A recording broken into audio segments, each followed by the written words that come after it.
მეცნიერთა კონგრესი აგზელებს თავის მუშაობას და მისი ერთ-ერთი ღონისძიება ჩატარდა ახლახან 2 დღის წინ 8 თებერვალს გელათში დავით აღმაშენებლის საფლავის მონახულებით და იქ დავითის მიერ აშენებული გელათის აკადემიის კედლებში ჩვენი კონგრესის ჩატარება ეს ღონისძიება საკმაოდ საინტერესო და ლამაზი გამოვიდა ჩვენ მას ვატარებთ ყოველ წელს უკვე 15-20 წელია ყოველ 8 თებერვალს დავითობა დღეს მეცნიერთა კონგრესი მიემგზავრება გელათში და იქ მნიშვნელოვან პროექტებს, გეგმებს აჟღერებს. ამჯერად ჩვენ გქონდა განხილვა, საბოლოო განხილვა, პრინციპში კიდე შეიძლება ალბათ იქ რაღაც კორექტირების შეტანა, მაგრამ ის რაც დღემდე მოახერხეთ, ეროვნულ სახელმწიფოებრივი დოქტრინა წარმოვადგინეთ. ყველაფერი ეს ჩაწერილია და მალე გავა ჩვენი ტელევიზიით. ასევე ჩვენ გქონდა რამოდენიმე ღონისძიება და ერთ-ერთი იყო მიმართვა ხელისუფლებას გელათიდან, გელათის მეცნიერებათა აკადემიის ისტორიული კედლებიდან. საქმე იმაშია, რომ დღევანდელი დღე აი იმ ბოლო არჩევნებიდან 24 წლის ოქტომბრის არჩევნებიდან ცნობილია, რომ ძალიან დაძაბული მდგომარეობაა, ქვეყანა დაყოფილია ნაწილებად, არავინ ეს დაპირისპირებული პირები ერთმანეთს არ ელაპარაკება. გამოაცხადა ახლა ბოლოს პრემიერ-მინისტრმა, რომ ჩვენ დებატები უნდა ვაღორძინოთ, ჩვენ ეს გავიგეთ ისე როგორც სურვილი ხელისუფლების, რომ შეცვალოს თავისი პოლიტიკა და დაელაპარაკოს ხალხს, დაელაპარაკოს ოპოზიციას, დაელაპარაკოს სხვადასხვა ჯგუფებს. მე ვფიქრობ, რომ ის რაც გუშინ გახმოვანდა იმის თაობაზე, რომ მთავრობის ბოლო გადაწყვეტილება გააერთიანოს 2 უნივერსიტეტი, პოლიტექნიკური და ჯავახიშვილის სახელობის უნივერსიტეტი, რომელმაც ასეთი ვნებათა ხელვა გამოიწვია, რომ ეს უკვე მხცოვანი ადამიანები, პროფესორები, ლექტორები, სტუდენტები გაერთიანებული ძალით შეერთდნენ, გამართეს რამოდენიმე მარში, რაც იყო მაჩვენებელი იმისა, რომ აი ეს ღონისძიება არ არის დამუშავებული სწორად, არ არის ის შეჯერებული, არ არის მიღწეული არანაირ ჯგუფში, უბრალოდ არ მახსოვს ახლა ვიღაცა გამოვიდა, მე მგონი პარლამენტის თავმჯდომარე, შეიძლება მეშლება, შეიძლება პარტიული ფუნქციონერი და თქვა, რომ ჩვენ მივიღეთ პოლიტიკური გადაწყვეტილება. ასე არ ხდება, რა თქმა უნდა, ამან იყო რომ გამოიწვია დიდი ვნებათა ხელვა, ხალხი აფორიაქდა და ეს იმ ფონზე, როდესაც რუსთაველის პროსპექტზე პარლამენტის წინ უკვე 400 რამდენია არ ვიცი 430 თუ 40 დღეა გასული და ყოველ დღე იქ იკრიბება ხალხი პროტესტის ნიშნად, რომლებიც აპროტესტებენ პოლიტიკური მოღვაწეების დაპატიმრებას, აპროტესტებენ სტუდენტების, მსახიობების, ქალბატონი მზია ამაღლობელის და უამრავი ასეთი ადამიანები, რომელიც საზოგადოებას მიაჩნია და ასეც არის, უდანაშაულოები არიან და იმათ დაპატიმრებას აპროტესტებენ. აპროტესტებენ დღემდე შედეგებს იმ პარლამენტის არჩევნების შედეგებს ჩვენ მეცნიერთა კონგრესმა შევძელით აი ამ დაპირისპირების პერიოდში არ გამختარიყავით მხარე ჩვენ არ დავიჭირეთ არც ერთის მხარე არც მეორეს მხარე და არც იმ მოწოდებას უპასუხეთ როცა თქვენს რომ აი ყველანი ერთად დავირაზმოთ ერთის წინააღმდეგ ესე იგი ხელისუფლების წინააღმდეგ ჩვენ მეცნიერებმა ვიცით რა შეიძლება მოყვეს ამისთანავ დაპირისპირებას ასე იყო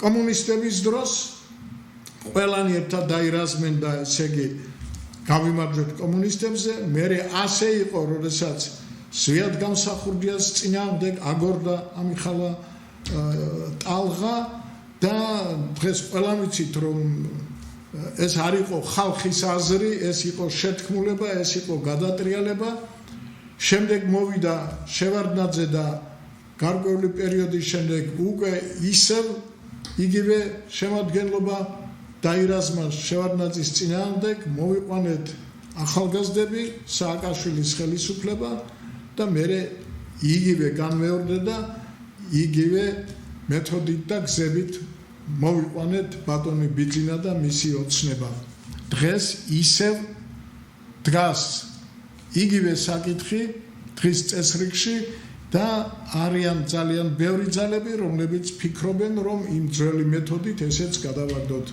ჩვენ მეცნიერები ვამბობთ რომ ასე არ შეიძლება ჩვენ ვამბობთ რომ უნდა დამთავრდეს დაპირისპირების დრო უნდა მოხდეს ყველანაირი ძალების მიერ თავიანთი მოსაზრებების გაზიარება საერთოდ ხელისუფლება ამაში უნდა მიიღოს მონაწილეობა და ჩვენ რაღაცნაირად უნდა მოვახერხოთ ქართველები ვართ საქართველოს მოქალაქეები ვართ და კონსენსუსს უნდა მივაღწიოთ აი დაახლოებით ამ შინაარსის მე მინდა დოკუმენტი მივიღეთ იქ გელათის კონგრესზე და მე მინდა წაგიკითხოთ ახლა ეს ტექსტი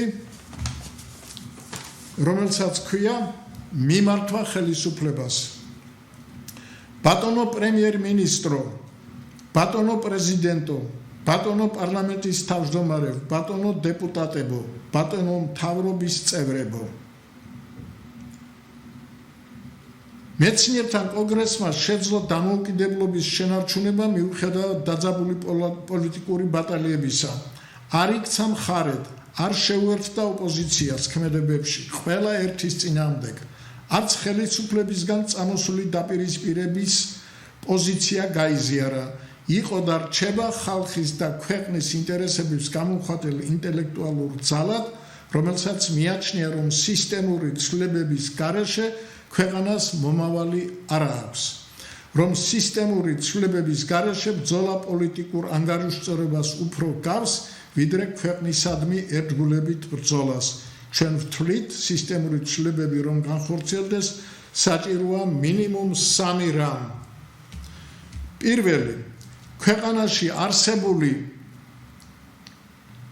მდგომარეობის მიუკერძოებელი და ობიექტური ანალიზი გაკეთებული როგორც ქართველი ასევე უცხოელი ექსპერტების მიერ ახლა თავრობა რომ ამბობს ეკონომიკა აყვავებისაკენ მიდის რომ ჩვენ წარმატებები გვაქვს რომ ჩვენ კორუფციას ვებრძვით კი ბატონო მოდით გავაანალიზოთ ეს გავაანალიზოთ პირუთვნელად გავაანალიზოთ ჩავთოთ ამ საქმეში ნეიტრალური ხალხი და დავადგინოთ როგორი მდგომარეობა გვაქვს მეორე ქვეყნის ინვენტარიზაცია ანუ ქვეყნის შესაძლებლობათა ანალიზი ჩვენ ამაში ვდებთ იმას რომ ჩვენ ვამტკიცებთ რომ ჩვენ დიდარი ქვეყანა ვართ ჩვენ გაგვაჩნია ყველანაირი რესურსი იმისათვის რომ გავხდეთ წარმატებული ქვეყანა ეკონომიურად ძლიერი ქვეყანა ჩვენ მთელი ეს წლებია ხელისუფლებები მოდიან და თავიანთ რიტორიკას არ ცვლიან გვიმტკიცებენ რომ ჩვენ ღარიბი ქვეყანა ვართ და ამ დროს თვითონ დიდდებიან მილიონებს ატრიალებენ, მილიარდებს ატრიალებენ, თავრობაში სულ მეტი და ბოლოში უკვე ათეულობით, რამოდენიმე ათეული მილიონერია, რომელსაც არასოდეს არაფერი ბიზნესის მაგვარი არ გაუკეთებია, სულ ხელისუფლებაში არიან და ასე გამდიდრებულები. გასაგებია, რომ აქ ჩვენ ძალიან მძიმე მდგომარეობასთან გვაქვს საქმე. ამის ინვენტარიზაცია ჩვენი შესაძლებლობების უნდა მოხდეს.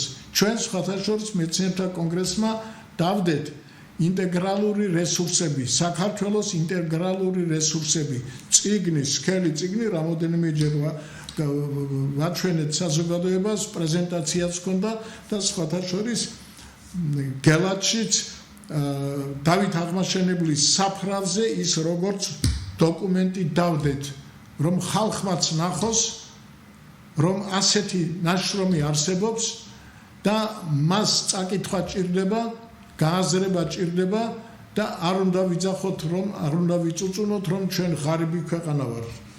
მესამე, მოქმედების ეროვნულ სახელმწიფოებრივი პროგრამა ამ მდგომარეობის ქვეყანაში თუ როგორ მოვიყვანოთ მოქმედებაში მისი პოტენციალი, აი ის პოტენციალი, რომელზედაც ახლა ვილაპარაკე. ჩვენ ერთიც გვაქვს მეცნიერებს, მეორეც და მესამეც, მაგრამ არ ვთვლით, რომ ისინი სრულყოფილია და უკეთესის გაკეთება არ შეიძლება. რა თქმა უნდა შეიძლება და ეს გამოკვეთილად ვთქვით გასული წლის ივნისში დიდ კონფერენციაზე, რომელსაც წარუდგინეთ 800 გვერდიანი კვლევა საქართველოს სიმდიდრეები. აი რაზეც ახლა ვილაპარაკე, საქართველოს ინტეგრალური რესურსები. ამ დოკუმენტმა მეცნიერთა და სპეციალისტთა დიდი ინტერესი გამოიწვია. სამწუხაროდ რეაქცია ამაზე არც ხელისუფლების მხრიდან, არც ოპოზიციის მხრიდან ჩვენ არ მიგვიღია. მიუხედავად იმისა, რომ ხელისუფლების ყველა რგოლს და პარტიის ხელმძღვანელებსაც პატივისცემით გიგზავნეთ ეს უნიკალური დოკუმენტი. დავივიწყოთ ურთიერთ პრეტენზიები და ვიფიქროთ მომავალზე. მინდა შეგახსენოთ, ეს არის ჩვენი მიმართვა, რომელიც წავიკითხეთ და იქ მივიღეთ ხელისუფლებისადმი მიმართვა მეცნიერთა კონგრესის. დავიწყოთ, როგორც თქვენ თვითონაც გაიმეორეთ, ჩვენს მიერ 20 წლის წინ შემოთავაზებული წინადადება. დავიწყოთ აკადემიური დინჯი საუბარი ქვეყნის მომავალთან დაკავშირებით. ჩვენ გთავაზობთ დიდ კონფერენციას და საჯარო საუბარს მომავლის საქართველოსთან დაკავშირებით. ის უნდა შედგეს პირდაპირი სატელევიზიო გადაცემით, მთელი სახელმწიფო ვერტიკალის სოფლის გამგებლით დაწყებული პრემიერ-მინისტრი და პრეზიდენტი დამთავრებული, საკრებულოების წევრებით დაწყებული, უმაღლესი საკანონმდებლო ორგანოს დეპუტატებით დამთავრებული, ქვეყნის სამეცნიერო პოტენციალის დოქტორანტით დაწყებული, აკადემიკოსით დამთავრებული, პოლიტიკური პარტიების და არასამთავრობო ორგანიზაციების მედია საშუალებების მონაწილეობით. ამ უნიკალურ საჯარო შეხვედრაზე წარმოადგენთ თქვენი ხედვა, ხელისუფლებას ვთავაზობთ. სასურველი იქნება, რომ თავისი ხედვა წარმოადგინოს მეცნიერებათა აკადემია. გვინდა ვიფიქროთ, რომ მიიღებთ ჩვენს წინადადებას, რომ მეცნიერთა კონგრესმა წარმოადგინოს თავისი ხედვა. ჩვენზეა ლაპარაკი. ყველას მიეცეს საშუალება წარმოადგინონ პროგრამული დოკუმენტები. ეს უნიკალური მოვლენა იქნება და არა მარტო ქართულ პოლიტიკურ სივრცეში, რა გვაქვს დასამალი ხალხისთვის, ყველას ექნება საშუალება გააკეთოს დასკვნა, ვინ როგორ ხედავს ქვეყნის მომავალს. შეხვედრა დავამთავროთ იმით, რომ დამოუკიდებელ ექსპერტთა მონაწილეობით შეიქმნას დიდი ჯგუფი, რომელიც გაანალიზებს წარმოდგენილ მოსაზრებებსა და წინადადებებს და წარმოადგენს ქვეყნის მომავლის პროგრამას.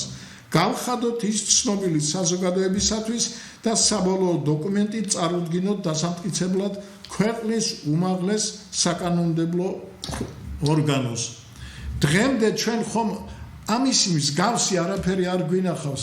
არც ხელისუფლება გვთავაზობს რაღაც თავის მოსაზრებებს, თავის ხედვას ქვეყნის განვითარების თაობაზე და გეგმებზე, არც პოლიტიკური პარტიები იწუხებენ ამით თავს, ყველა ზოგადი სიტყვებით გაუმარჯოს საქართველოს, გაუმარჯოს დემოკრატიას, გაუმარჯოს თავისუფლებას და აი ამ ლოზუნგებით ცდილობენ ხელისუფლებაში მოსვლას და პირველივე დღიდან როგორც კი მოვლენ ყველა ხელისუფლება შევარდნაძიდან დამწყებული და დამთავრებული ახლა კობახიძის ხელისუფლებას ერთვება კორუფციულ ჭაობში და ახლა კიდე კარგი დაიწყეს თვითგანწმენდა თითქოს და თანაც ასეთი საოცარი მასშტაბებით ესე გამოდის რომ ამ ბოლო ხელისუფლების ყველა რგოლი ჩართული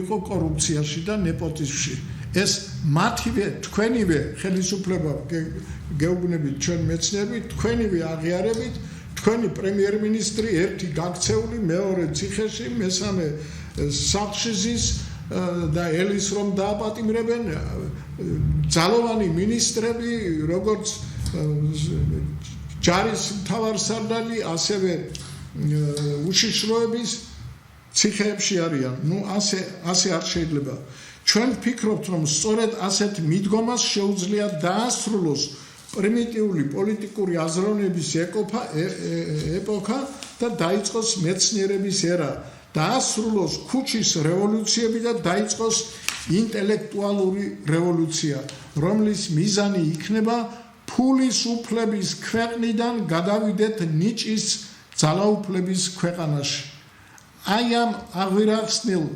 კორუფციულ ნეპოტისტურ ხელისუფლებას აუცილებლად მოყვება მძიმე შედეგები და ეს მივა რევოლუციამდე, ეს მივა შეიარაღებულ აჯანყებამდე. არ შეიძლება ამის მოთმენა და ამას ქართველი ხალხი არ მოითმეს და აი ჩვენ მეცნიერები გთავაზობთ ხალხო ამ მდგომარეობიდან გამოსვლას. ხომ ხედავთ თქვენ 12-13 წლის განმავლობაში ვერ მიახიწიებთ იმას რომ ასეთი მასშტაბური არ ყოფილიყო კორუფცია. გთხოვთ ბატონო პრემიერ-მინისტრო, ბატონო პრეზიდენტო, ბატონო მთავრობის წევრებო, ბატონო დეპუტატებო, განვიხილოთ ჩვენი წინადადება. ჩვენ მეცნიერთა კონგრესი გთავაზობთ ხელისუფლებას საჯარო დისკუსიას ამ წინადადებასთან დაკავშირებით. ამ წინადადების უარყოფას არც დრო და არც ხალხი არ გვაპატიებს. ისე როგორც არ გვაპატია 20 წლიანი იგნორირება მეცნიერთა კონგრესის წინადადებისა სისტემური ცვლილებების თაობაზე. შედეგად მივიღეთ მძიმე მდგომარეობაში მყოფი ხალხი და ქვეყანა, პოლიტიკური ნიშნით დაპირისპირებული საზოგადოება, პოლიტიკოსებისა და ხელისუფლების მაღალი ჩინებით სავსე ციხეებით. ერთად გავიმარჯვოთ საქართველოსთვის, ჩვენ ვჭირდებით ერთმანეთს და ჩვენი ერთობა სჭირდება მომავლის საქართველოს. აი ეს მიმართა, რომელიც ახლა მე თქვენ წაგიკითხეთ, მიღებული იქნა 8 თებერვალს გელათში და ეს გაეგზავნება ხელისუფლებას ყველა შტოს ვინც აქ ვახსენეთ ეს ამონაწერი რამოდენიმე გადაცემა მიეძღვნება ამას და ჩვენ დაველოდებით იქნება თუ არა რეაქცია პარლამენტის თავმჯდომარისაგან, პრემიერ-მინისტრისაგან, მინისტრებისაგან, პრეზიდენტისაგან. ჩვენ ვფიქრობთ, რომ აი ამ წინადადების განხილვა და აქ ჩამოთვლილი პოსტულატების სამუშაო იარაღად გადაქცევა აუცილებელია. პოსტსკრიპტუმის სახით ჩვენ ვამბობთ, რომ ჩვენ ამ დოკუმენტზე მუშაობას ვაგრძელებთ 3 დღის განმავლობაში მივცემთ საბოლოო სახეს და შემდგომ დავუგზავნით როგორც ხელისუფლებას, ასევე ოპოზიციურ ძალებს, მედიის საშუალებებს, არასამთავრობო ორგანიზაციებს შესაძლებლად განვიხილავთ იმ წინადადებებსაც, რომ საბოლოო დოკუმენტი გავუგზავნოთ საელჩოებს, რომ დაპირისპირების გადაძახილები დამთავრდეს როგორც ქვეყნის შიგნით, ასევე ქვეყნის გარეთ. აი ეს არის ჩვენი წინადადება. მე ვფიქრობ, რომ პირველ რიგში ტელევიზიებმა უნდა მიაქციონ ყურადღება ამას.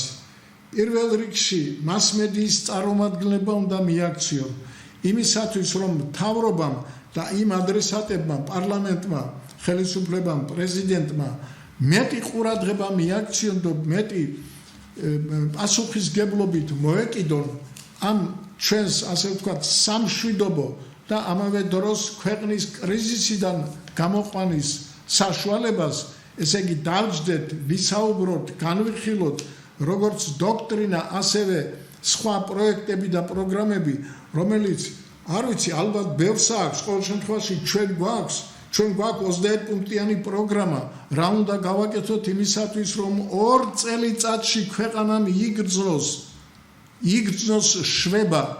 ჩვენ გვაქვს ბიზნეს გეგმები, მრავალი ბიზნეს გეგმა, როგორ ვაქციოთ ჩვენი აი იგივე ვალი, რომელიც გვაქვს ჩვენი საზოგადოების მიმართ, იქ თავის დროზე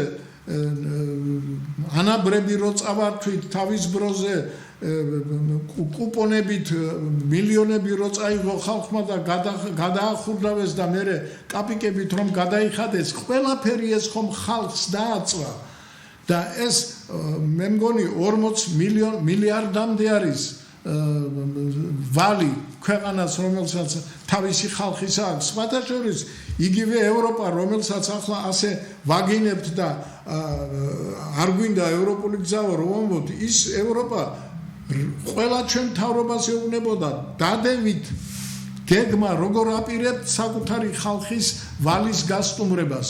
ჩვენ გეგმა გვაქვს, პროგრამა გვაქვს, რომ ეს ვალიც შეიძლება გამოვიყენოთ პროგრესისათვის და საკუთარი ქვეყნის სასარგებლოდ. ორიოდე სიტყვით, რომ ეს ლიტონ სიტყვებად არ მოგეჩვენოთ, ახლა გეტყვით. ესე იგი, ერთ-ერთი გეგმა ითვალისწინებს, რომ აი ამ ვალის შესაბამისი ვაუჩერები დაიბეჭდოს და ამით გაისტუმროთ ის მევალები, შემდეგ კიდე პარლამენტი დაждდეს და გააკეთოს პროგრამა, რომლის თანახმადაც აი ამ ვაუჩერის ფლობელებს უფლება ექნებათ გადასახადი გადაიხადონ, უფლება ექნებათ სახელმწიფოს განკარგულებაში არსებული უძრავი თუ მოძრავი საშუალებები შეიძინოს და ასევე დღგ-ს გადახდა მოხდეს ამ ვაუჩერებით. ეს წარმოიდგინეთ თქვენ ახალი ორგანიზაცია, თანაც უპირატესობა მიცეთ ისეთ წარმოებლებს, რომლებიც შემოიტანენ უახლოეს ტექნოლოგიებს, თანამედროვე ტექნოლოგიებს და ასევე მიცეთ საშუალება, რომ აი ამ ვაუჩერების ფლობელებმა შემოიყვანონ უცხოეთიდან ინვესტორები, რადგანაც იმ ინვესტორებს ეცოდინებათ, რომ აი ამ ვაუჩერების ხარჯზე მათი წარმოებისათვის საჭირო და გასაშვები თანხები მინიმუმ 40%-ით მცირდება. ესე იგი, ჩვენ ხალხსაც ვაძლევთ და თანაც სტიმულირებას უკეთებთ, რომ განვითარდეს, შეიქმნება უამრავი სამუშაო ადგილი და ამას მოყვება დიდი პროგრესი. მეორე პროგრამა, სხვათა შორის, ბევრმა დღეს დაწერა და გუშინ და გუშინწინ არის მოაზროვნე ხალხი, აი როგორ უნდა გავაიაფოთ საქონელი. არ მოგწონს, რა თქმა უნდა, და ჩვენ ვიცით, რომ პრემიერ-მინისტრის მიერ გაჟღერებული იდეა, რომ რაღაცნაირად, ესე იგი, ძალოვანი სტრუქტურების მონაწილეობით და პოლიციის მონაწილეობით მიაღწიონ იმას, რომ ფასებმა დაიწიოს. გამორიცხულია ეს. მთელი კაცობრიობის ისტორია მოწმობს იმას, რომ ფასების დაცარეგულირებლად ძალოვანი მეთოდების გამოყენება პირიქით გაზრდის ამ ფასებს. პირიქით გაზრდის.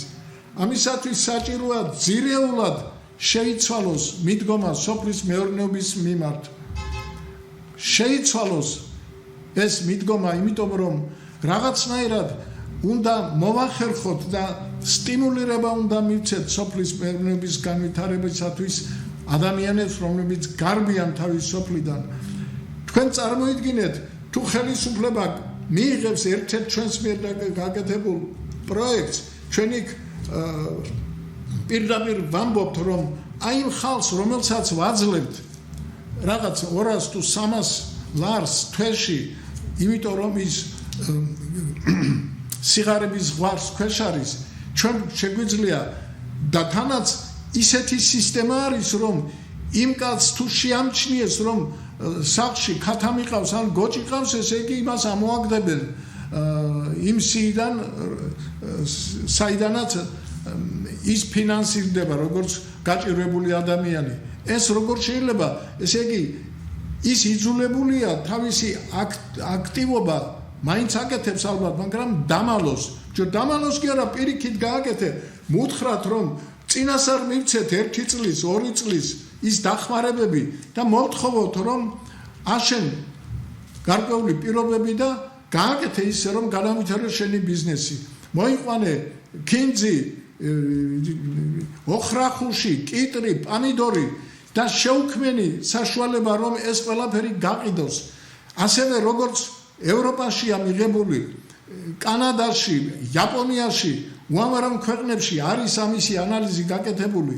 ჩვენ წინასწარ შეიძლება ხელშეკრულება დავდოთ გლეხთან და აი შენ რომ მოიყვან კარტოფილს თუ სიმინდს თუ კიდე რაღაცას, თუ იმას შენ ვერ გაყიდი ბაზარში საბაზრო ფასით, მე შევისყიდი, სახელმწიფო შეისყიდის და მე იმისათვის რომ ის არ დაზარალდეს. მოკლედ ძალიან ბევრი საშუალებები არსებობს, ჩვენ ეს ყველაფერი ჩამოწერილი გვაქვს იმისათვის რომ განვითარდეს სოფლის მეურნეობა. ჩვენ ახლა არ გვინდა დღეს ვილაპარაკოთ იმაზე თუ რამდენჯერ მოვატყუეთ ჩვენი საზოგადოება, რამდენჯერ შევპირდით იაფ ფულს, რა იაფ ფულს, ესე იგი სესხი ვერ იქნა და ვერ შეიქმნა აგრარული ბანკი, რომელიც მიწაზე მშრომელ ხალხს სხვანაირი შეღავათიანი კრედიტების აღების საშუალება მიეცემოდა. არ არის ეს. გუშინ გელათიდან რომ მოვდიოდით, ერთი ადამიანი ყვებოდა თუ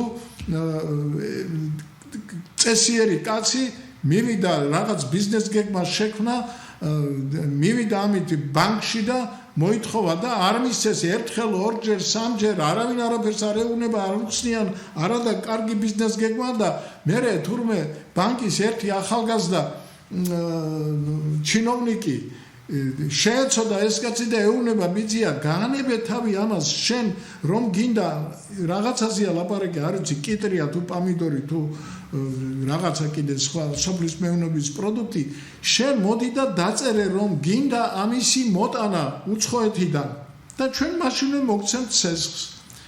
აი ამ ბანკის ასეთმა მიდგომამ, აი ასეთმა ვაჭრულმა მიდგომამ, რომ აი კაცი აიღებს ფულს 2 თვეში ამ ბიზნესს შეასრულებს, მას მოგება დარჩება, ბანკი კიდე თავისას მიიღებს, ამან დააქცია ჩვენი ქვეყანა. 30 წელიწადია ბანკირები ამაზე ფულს აკეთებენ, ხალხი ღარიბდება და არაფერი არ იცვლება. მე მაგალითად დარწმუნებული ვიყავი, როდესაც 2013 წელს მეორე ფინალური ასე ვთქვათ შეჯიბრება იყო არჩევანი გამგებლის მარტვილში, იქ მე სიტყვით გამოვედი და ბატონი კალაძეც როგორც გენერალური მდივანი და კალაძემ რაც ილაპარაკა, აღმოჩნდა რომ ყველაფერი იყო ტყუილი. მე კი მაშინ მათ უთხარი რომ არ ვიცი ესენი რას იზამენ, მაგრამ ვიცი რომ იმათი დატოვება არ შეიძლება ნაციონალების შემხედველობაში მაქვს. და ხალხმა რა თქმა უნდა ეს გაიგო და მე მართლა არ შემეძლო ყოფილიყავი გარანტი იმისა რომ ესენი კარგად მოიქცეოდნენ, იმიტომ რომ მაშინ უკვე წაკითხული მქონდა ამათ მიერ მომზადებული დებულება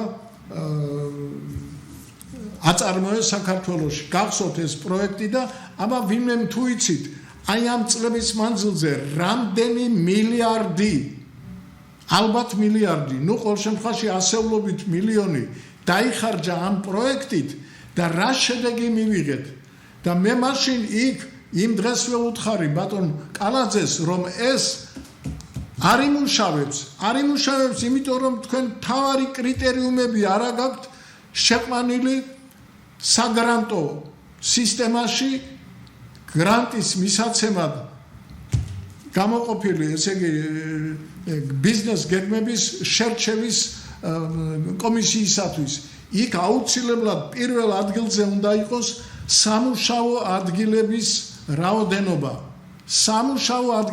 რაოდენობა ეს ნიშნავს რომ თუ კი ვიღაცა ითხოვს 100,000 და ამბობს რომ მე 3 კაცს დავასაქმებ კი ბატონო კარგია მაგრამ თუ ვიღაცა 100,000 ითხოვს და 5 სამუშაო ადგილს ქმნის ეს ხო უკეთესია და რა გამოვიდა ესე იგი ფაქტიურად ეს მთავარი კრიტერიუმი მეგონა მე გამორჩათ და ამიტომ ვცდილობდი ბატონი კობახიძე მაშინ გენერალური მდივანი იყო მასთანაც მივედი შევუთვალე მინდა ამ საკითხზე დაგელაპარაკოთ შეცვალეთ ეს კრიტერიუმების სისტემა ასე ეს არ იმუშავა და დღესაც ესე იგი არავინ არ იცის რამდენი მივიღეთ იქ არ მივიღეთ აი ამიტომ არის აი ეს შეხვედრები საჭირო ამიტომ არის სხვადასხვა ორგანიზაციების სხვადასხვა პარტიების პროგრამების განხილვა და განხილვა საჯაროდ იმისათვის რომ ხალხმა ნახოს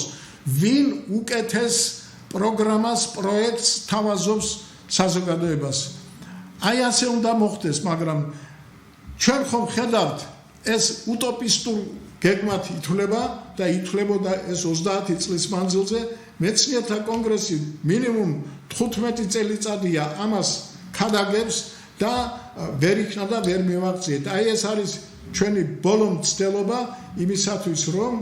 იმისათვის რომ ხელისუფლებამ როგორმე გადალახოს ეს თავისი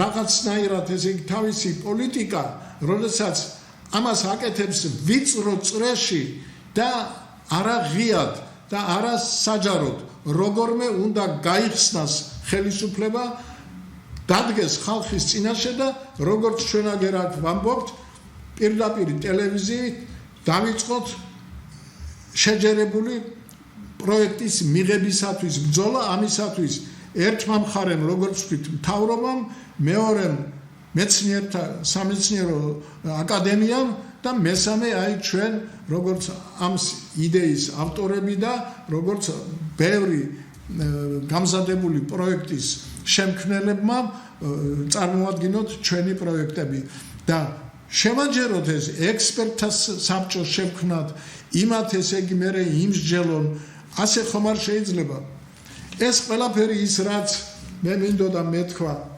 მეცნიერთა კონგრესის მიერ გელათში გაჟღერებულ იდეებზე იქ რა თქმა უნდა სხვა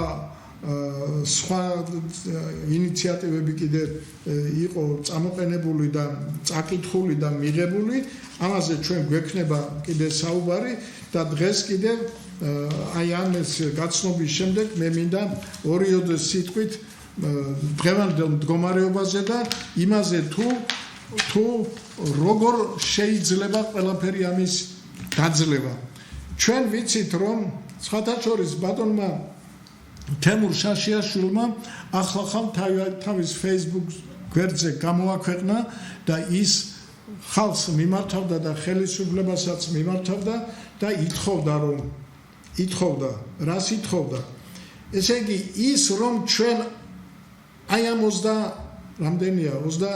35 წლის განმავლობაში ასე მძიმედ მივდივართ განსაკუთრებით ეკონომიკური მდგომარეობა ახლა კი ამბობს ჩვენი პრემიერ-მინისტრი რომ ეკონომიკა იზრდება მაგრამ ეს ეკონომიკა იზრდება თქვენთვის ბატონო პრემიერ-მინისტრო აი თქვენი მინისტრებისთვის რომელსაც უმატებთ ხელფასებს აი თქვენ დეპუტატებისთვის რომლებიც ყველანაირ კანონს ხელს აწერენ და ხელს აუწევენ არის ის მისაღები თუ არ არის მისაღები და მე ვიცი რომ გავა დრო და აი ამ ბოლო პარლამენტის მიერ მიღებული აი ამ რამოდენიმე ერთი წელიწად ნახევარია ხომ ოქტომბერი კიდე 3 თვე 16 თვის განმავლობაში მიღებული კანონები იქნება ერთ-ერთი ყველაზე სამარცხვინო კანონები საქართველოს ისტორიაში. სამარცხვინოა ზიხართ აი ამდენი სერიოზული ადამიანი, ამხელა დიდ ხელფასიანი ადამიანი და ღებულობთ კანონს, რომ თურმე ტროტუარზე დადგომისათვის კაცი უნდა დაისაჯოს, დაჯარიმდეს და მეორეჯერაც თუ გააკეთებს, ციხეში უნდა ჩავსვათ. ხალხო, დაუფიქრდით ერთი, ოჯახის წევრებს დაეკითხეთ, აი მე იმ სპორტსმენებს მინდა კითხო, ცოლი, შვილი, დედა, მამა არა ყავთ, მიდით და კითხეთ მაგათ, აი ხვალ მე ხმა უნდა მივცე ამას. იმათ კითხეთ მაინც. რას გეტყვია? ასე ხომ არ შეიძლება ბრმად ამისთანა სამარცხვინო კანონები მიიღოთ. არ შეიძლება ამის მიღება.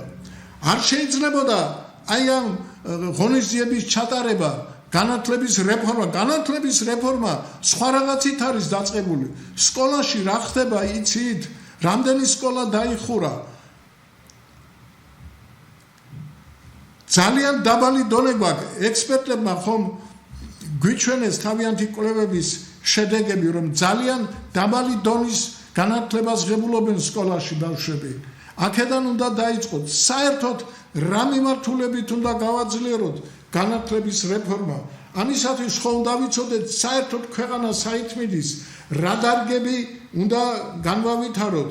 გვინდა ჩვენ გავხდეთ სოფლის მეურნეობის აგრარული ქვეყანა, გვინდა ჩვენ თანამედროვე ტექნოლოგიები. ეგერ გუშინ საოცარი გუშინ თუ დღეს წავიკითხე სომხებთან შეერთებული შტატების ვიცე-პრეზიდენტი იყო ჩამოსული და ხელი მოაწერეს და მილიარდიანი ინვესტიციები მოდის იმისათვის რომ სომხეთში განვითარდეს აი ჩიპების წარმოება. თქვენ აზზე ხართ? სომხეთი რომელიც გუშინ და გუშინ წინ ასეთ ძიმე მდგომარეობაში იყო, დღეს ესე იგი ის თანამედროვე ტექნოლოგიების ქვეყანა ხდება და ამისათვის შეერთებული შტატების მთავრობა იღებს თავის თავზე მოვალეობას, რომ ამხელა ინვესტიციები გააკეთოს, ამავე დროს ის ატომური ელექტროსადგური, რომელიც რუსული ატომური ელექტროსადგური, ესე იგი ქონდა და ფუნქციონირებს, ვიცით, სომხეთში, ამით ხდება მისი ენერგომომარაგება, აი ამაზეც შეთანხმდნენ და ხელი მოაწერეს, რომ ატომური ენერგეტიკა იქ განვითარდება ამერიკული, იმ რუსულის ნაცვლად. ხალხო, ასეთი საოცარი რაღაცები ხდება. რაც შეეხება აზერბაიჯანს, აზერბაიჯანი ხდება მთავარი საყრდენი კომპანიონი შეერთებული შტატების და ამ დროს ჩვენ რას ვაკეთებთ? ჩვენ ვამბობთ, რომ ბელგია არის გათახსირებული ქვეყანა, იქ არის LGBT და რაღაცები და ამიტომ ჩვენ ევროპა არ გვინდა, ამიტომ ჩვენ დასავლეთი არ გვინდა. სად მივდივართ? რას ვაკეთებთ? როგორ შეიძლება ამისი მოთმენა და მე კიდევ ერთხელ ხშირად ვამბობ და არ ვიღლები ამის თქმით, კიდევ ერთხელ გავიმეორებ, რომ ის ვინც ინტელიგენტად თვლის თავის თავს, ის ვინც თვლის ქართული ინტელექტუალური ელიტის წარმომადგენლად, ხალხო, გაახილეთ თვალები და ყველაფერს ნუუჭერთ და მოუწონებთ ამ ხელისუფლებას. ჩვენ ამით ცუდ სამსახურს უწევთ ხელისუფლებას. ხელისუფლება ზოგჯერ შეიძლება რაღაცას აჟღერებს, იმიტომ რომ ვიღაცის წინაშე აქვს რაღაცა ვალდებულება.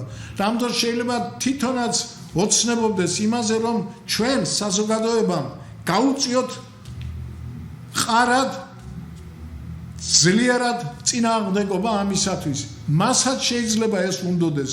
რატომ გამორიცხავთ ამას? ჩვენ ხო ვიცით, ჩვენს ხელისუფლებაში დღეს ძალიან ბევრი არის ისეთები, რომლებიც რაღაცნაირად არიან მიბმული რუსეთთან. არ უნდა რუსეთს საქართველოს განვითარება, არ უნდა რუსეთს წარმატებული საქართველო, არ უნდა რუსეთს დამოუკიდებელი და თავისუფალი საქართველო, არ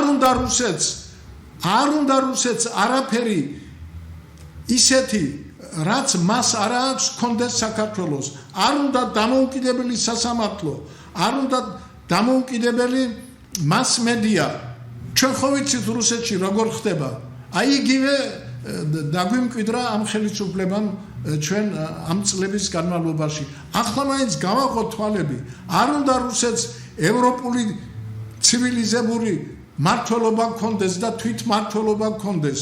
არა ყველაფერი აი ვერტიკალზე უნდა იყოს. ერთ ვიღაცას მოისყიდის, მოიყვანს, გამაგრებს მას კანონიერი ქურდებით, კიდე ვიღაც კაგების აგენტებით და ასე მართავენ ქვეყანას. ამიტომ არის რომ ჩვენ არც ერთი ოპტიმალური გადაწყვეტილება არ მიგვიღია ქვეყნის მართვის გასაუმჯობესებლად, პირიქით გაუარესება და რა თქმა უნდა შედეგი ის არის რომ ხალხი ღატაკდება. ოფიციალურად რამდენი ყავს 800 თუ 900,000 ღარიბი სიღარიბის ქვეშ მყოფი ხალხი 35 წლის შემდეგ ამ პოსტსაბჭოთა პერიოდში. ახლა 12, 13, 14 წელი ხელისუფლება პარტია ხელისუფლებაში რომ იქნება და ასეთ მდგომარეობაში იქნება მისული და როდესაც ის თვითონ ამბობს რომ აი ესენი კორუფციონერები იყვნენ ხელისუფლებები და ამ დროს თვითონ ვინც ახლა ამას ამბობს თვითონ ამათ აქებდნენ როცა ნიშნავდნენ ხელისუფლებაში საქმე იმაშია რომ ერთ კაცზე აკიდებული სისტემა გვაქვს მართლობის ჩვენთან არ არის კოლექტიური მართლობა ჩვენთან არ არის პარტიული მართლობა ეს პარტია არის შეკრებილი ადამიანები რომლებიც ყურმოჭრილი მონები არიან იმ ერთი ვიღაც ბელადის ასეთ ქვეყანა წინ ვერ წავა მე ხშირად საყვედურობენ რომ ძალიან მკაცრად გამოვდივარ მაგრამ აი ვხედავ ამას მე როგორც სპეციალისტი მართვის სპეციალისტი ხალხო უშენებელ კომბინატს როცა მართავდით ჩვენ ასე უყურებდით რომ აი რატომ არის რაღაც ესე იგი უხერხულობები და ზარალზე რომ მიდის ქვეყანა როცა ერთი საამქრო მეორე საამქრო მეოთხე მეხუთე ეს ერთი ქარხანა და ამისთანა ქარხანა ხუთი რომ არის ერთ კომბინატში გაერთიანებული და მათ შორის კავშირები არის ტელეფონით იქ ვიღაცას ავარია მოუვიდა და იქ კომბინატის ხელმძღვანელმა რომ ის არ დასაჯოს ის მალავს იმ თავის ავარიას და ამ მეორეს სადაც იქაური ნაწარმი უნდა მოვიდეს აქ რაღაც n დროის შემდეგ ეს n დროი შეიძლება იყოს 1 საათი 24 საათი და ზოგჯერ 7 საათიც აი სხვადასხვა დრო ის ამას უმალავს მე ეს ამან რომ არის ის რომ იქიდან შეუწყდება ამ მასალის მოსვლა გადაწყვეტილებას რა თქმა უნდა ღებულობს რომ თითქოს და ყველაფერი გრაფიკით მიდის და უკვე როცა დადგება ის მომენტი როცა ეს არ მოდის ეს იძულებულია ავარიულად გააჩეროს და ამის ზარალი კიდევ უფრო დიდი ხდება მე აქედან მიდის კიდე ესე იგი მიხვდა ხალხი და მათ შორის ის ჯგუფი რომელსაც მე ხელმძღვანელობდი რომ ადამიანები არიან უაღრესად არასაიმედო ელემენტები აი ამ რთულ მართვის სისტემაში იგივე ხდება ქვეყანაში არც ერთი გუბერნატორი არც ერთი ქალაქის მერი სრულად თავის სამფლობელოში არსებულ რაღაც ნეგატივებს უმალავს სხვებს და ხელისუფლებას მაგრამ ჩვენთან ამ ხელისუფლებისათვის არ არის თავარი ამოცანა რომ ეს დიდი კომპლექსი სახელმწიფო რო ქვია მუშაობდეს საათივით აწყობილი აქ ყველა დონეზე ხელისუფალი იმას ცდილობს რომ თვითონ რა იშოვოს და ძალიან ხშირად საქმის გაფუჭებით უფრო მეც იშოვის ვინმე საქმის კარგად გაკეთებით აი ეს უნდა მოვსპოთ და ამისათვის უამრავი მეცნიერული მეთოდები არსებობს მათემატიკური პროგნოზირების მეთოდები არსებობს ოპტიმალური მართვის მეთოდები, უამრავი მეთოდები და არსებობს იგივე კადრების შერჩევის ოპტიმალური მეთოდები, რომელიც არავითარ შემთხვევაში არ გაუშვებს. აი მაგალითად, არ შეიძლებოდა მეცნიერულად ჩამოყალიბებული სისტემაში არ შეიძლებოდა სააკაშვილივით კაცი, რომელიც უამრავი მინუსები ჰქონდა, გამხდარიყო პირველი ლიდერი და რა ქნა? გაანაწილა რაც დარჩა შევარდნაძის შემდეგ თავის ნათესავებში და ახლობლებში და ჩვენ რამდენჯერ ჰქონდა ამაზე ლაპარაკი იმისათვის რომ ერთხელ და სამუდამოდ წესრიგი დავამყაროთ, ჩვენ აუცილებლად უნდა ვიცოდეთ შევარდნაძის დროინდელი პრივატიზაციით ვინ ისარგებლა, თითოლარად ვინ შეიძინა კომბინატები და ქარხნები და მერე ეს ყველაფერი ჯართად გაყიდა, თვითონ გამდიდდა და ხალხი დარჩა საქმის გარეშე და გაღატაკდა. შემდეგ იგივე გააგრძელა ბატონმა სააკაშვილმა, იგივე გააგრძელა და ის რაც გაუყიდავი დარჩა, ის გაანაწილა ასევე თავის ახლობლობაში და ისინიც ასე ამ გზით გავიდნენ.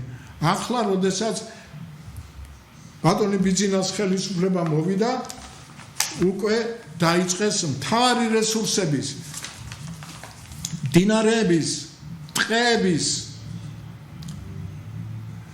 ენერგეტიკისათვის აუცილებელი ხეობების გაყიდვა, საყდრისის აფეთქება, რიონის ხეობის გაყიდვა, ტყეების გაყიდვა და ვიღაცამ ახლახან დაწერა, გუშინ წავიკითხე, მე მგონი რამდენ ბრძანებას მოაწერა ბატონმა კობახიძემ ხელი მიწის ტყის სტატუსის შეჩერებაზე, იმისათვის რომ ის მიწა გაეყიდა. ეს არის სასწრაფოდ შესაჩერებელი და მე მინდა ხალხს მოუწოდო თვალი გაიხილონ ამას რომ მახსენდება ბაჟაფშაველას სიტყვები, რომ თვალ ახელილი ადამიანები არის აუცილებელი. თვალ ახელილი ადამიანები. აი როცა ხედავთ რომ ასეთი ცუდი რაღაცა ხდება, ამაზე ნუ ხუჭავთ თვალს და პირიქით ნუ ამბობთ რომ აი რა კარგია რომ ასე გააკეთეს და არა და უამრავი ყავს ასეთები. და მე დარწმუნებული ვარ რომ ის 1200 პაკეტი 5-დან და 20 თუ 25,000 დოლარამდე ჩადებული ყოველთვე რომ ეძლეოდა ვიღაცებს, აი ის ექსპერტები, აი ის მომხრეები, რომლებიც ამაყობენ რომ ჩვენ ასეთი მთავრობა გვყავს და დღეს ერთმა დაწერა რომ აი მე ამაყება რომ ამისეთი მთავრობა მყავს, იმიტომ რომ ის დაჯდა, დასვა ერთი უნივერსიტეტის რექტორი, დასვა მეორე უნივერსიტეტის რექტორი, კიდე ვიღაცები და მიაღწიეს კონსენსუსს რომ ის არ დაშორდება, ეს არ მოხდება გაერთიანება ორივე უნივერსიტეტის. ხალხო, მთავრობამ რომელმაც შექმნა სწორ ადგილზე აი ასეთი შემაშფოთებელი სიტუაცია და მერე ამას მოყვა ამხელა აღელვება ხალხის და ასეთი ინტელექტუალების, ესე იგი გამოსვლა ქუჩაში და მარშების ჩატარება, ამ ხალხზე მეუბნები რომ მე ამაყი ვარ აი ასეთი გადაწყვეტილება. რასიზმ და თოფებს ესრო და რა უნდა გაეკეთებია რომ არ დაეთმოთ და თანაც დათმობაზე წავიდა. რატომ იყავს აქეთკენ საქმე? ხომ შეიძლება ეს ყველაფერი დროზე გააკეთოთ? აი ამაშია საქმე და მე ხედველობაში მაქციის რომ მესმის რომ ჩვენ თვითონ შევწდით როცა ასეთ ძალა მოვიყვანეთ ხელისუფლებაში, მაგრამ ჩვენი შეცდომა იმაშიც არის რომ გავიგეთ რა რომ ბევრი გაყალბებები იყო და ბევრი დარღვევები იყო, მაინც ეს მოვითმინეთ.